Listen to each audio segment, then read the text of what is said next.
Kals qaynonamni qo'lidan telefonni olib qo'yinglar, iltimos. Kechasi ham o'yin, kunduzi ham o'yin, uxlab yotganda ham o'yin, hojatxonaga borganda ham o'yin. Kechasi uxlab yotibman. Har bir soatda keladilar-da. Nara tur, o'yin o'yna. Nara tur, o'yinga kir. SMS yozadilar, telefon qiladilar. Agar xonamga chiqqani erinsalar.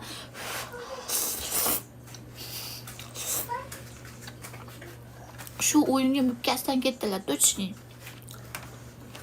Mana shunaqa baraban chalib, pul topadigan o'yin ekan. Bunda har bir soatda 5000 marta baraban chalish kerak ekan. Birinchi, ikkinchi, uchinchi o'rinlarga pul berar ekan, qarochi. Shunga